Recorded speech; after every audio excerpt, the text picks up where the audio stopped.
How long have you lived in Tottenham? 31 years. Tottenham's actually quite peaceful. You know, we have major things like riots. Other than that, you know, in between that, there's nothing much that actually happens. It's kind of somewhere where you can just be as a family and feel quite secure. Strangely enough, because of the riots, people are now putting money into Tottenham to rebuild it, and it's now quite a posh place, you know. We've got to Costa Coffee, you know, and things like that, which is a bit alien for people who are from Tottenham. Even things like tennis courts, like Costa Coffee, like regeneration of Seven Sisters, Tottenham Hale, they're putting in TK Maxx, Waitrose. They're top-end kind of shops, and that then changes who comes into Tottenham, you know, and people who are housed here might then get pushed out because then they can't afford to stay here, and then Tottenham then becomes the new Hackney. At one point, people didn't want to live in Hackney. Like, you don't want to live there. Everyone could afford to buy in Hackney, and now you couldn't even get a one-bedroom flat in Hackney now unless you've got a top-end city job. You know, things really changed there. And I think when people are housed in Hackney, they get housed out. I'm not actually in the whole council housing thing, but I know people who are.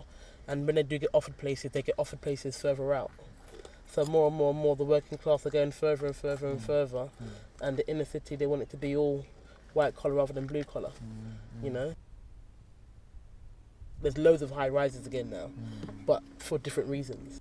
All the new high rises are like penthouses and Luxury flats. luxury flats. Yeah, luxury flats that you can't swing a cat in. But yeah, it's crazy now what they're asking for. It's crazy. And a Costa Coffee apparently puts £3,000 on the house price. Really? Yeah, I'm not pleased that Costa Coffee is here. No. No. I think my hopes are a bit boring. It's just the little things now. I want to own my own home. You know, I'd like one day to be married, have the same name as my children. You know, there's an article, I can't remember what newspaper it was in, but it said young people waiting for relatives to die to buy their own home. And I was like, oh my goodness. But it's got to that point. Without inheritance, how can you buy anything? You know, but I'd like to think without anybody dying, you know, that I could get a mortgage and have my own home, maybe go to uni. I would hope it to be somewhere that I could remain and let my children grow where I grew up, because I've loved it here. I've had no issues, no problems.